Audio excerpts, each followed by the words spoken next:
যুদ্ধবিধ্বস্ত সুদানে জাতিসংঘের একটি সামরিক ঘাঁটিতে সন্ত্রাসী হামলায় বাংলাদেশের ৬ শান্তিরক্ষী নিহত হয়েছেন।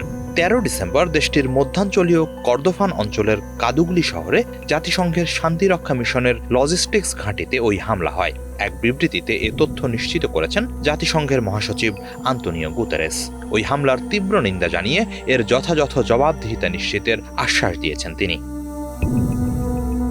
হামলায় আরও ৮ শান্তিরক্ষী আহত হয়েছেন, তারাও সবাই বাংলাদেশি। আবিএই অঞ্চলের জন্য গঠিত জাতিসংঘের অন্তর্বর্তী নিরাপত্তা বাহিনীতে কর্মরত ছিল বাংলাদেশের এই সেনাদল। আহতদের মধ্যে একজনের অবস্থা গুরুতর এবং তার সফল অস্ত্রোপচার সম্পন্ন হয়েছে বলে জানিয়েছে আইএসপিআর। হতাহতদের পরিচয় নিশ্চিত হওয়ার কথাও জানিয়েছে তারা।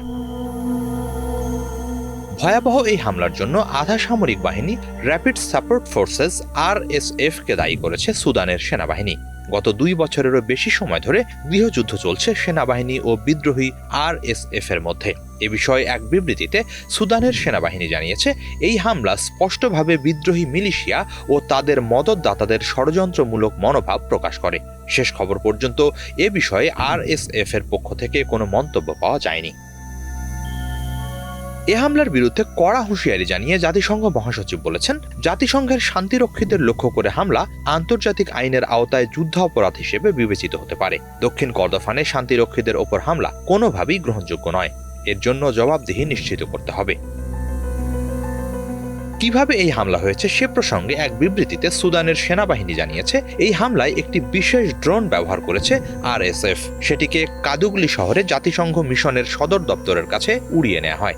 এরপর বাংলাদেশি কন্টিনজেন্টকে লক্ষ্যবস্তু করে 3টি ক্ষেপণাস্ত্র নিক্ষেপ করা হয় ওই ড্রোন থেকে। এটিকে বিশ্বাসঘাতী হামলা অভিহিত করে সুদান সেনাবাহিনী আরও জানিয়েছে, হামলায় জাতিসংঘ মিশনের একটি গুদাম পুড়ে যায় এবং বাংলাদেশি কন্টিনজেন্টের 6 জন সদস্য নিহত ও 8 জন আহত হন। তারা বলছে, জাতিসংঘ মিশনের সদর দপ্তরকে লক্ষ্য করে হামলা একটি অপরাধমূলক কাজ, যা আন্তর্জাতিক আইন ও শান্তিরক্ষী বাহিনী এবং জাতিসংঘের স্থাপনা সুরক্ষায় গৃহীত প্রস্তাবগুলোর সুস্পষ্ট লঙ্ঘন।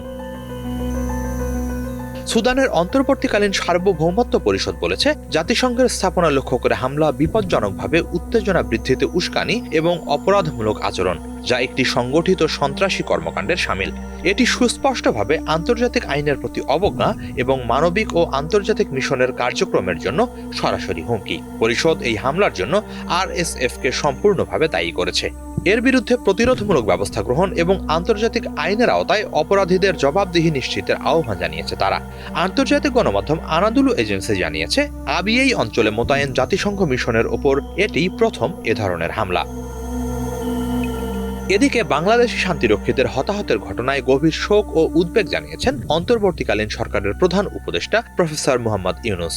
এক বিবৃতিতে এ ধরনের সন্ত্রাসী হামলার তীব্র নিন্দা জানিয়ে তিনি বলেন, শান্তিরক্ষীদের ওপর হামলা আন্তর্জাতিক শান্তি ও মানবতার বিরুদ্ধে গুরুতর অপরাধ। তিনি জাতিসংঘ ও আন্তর্জাতিক সম্প্রদায়কে শান্তিরক্ষীদের নিরাপত্তা আরও জোরদারে কার্যকর পদক্ষেপ গ্রহণের আহ্বান জানান। একই সাথে আহতদের যথাযথ চিকিৎসা নিশ্চিতের আহ্বান জানিয়েছেন তিনি।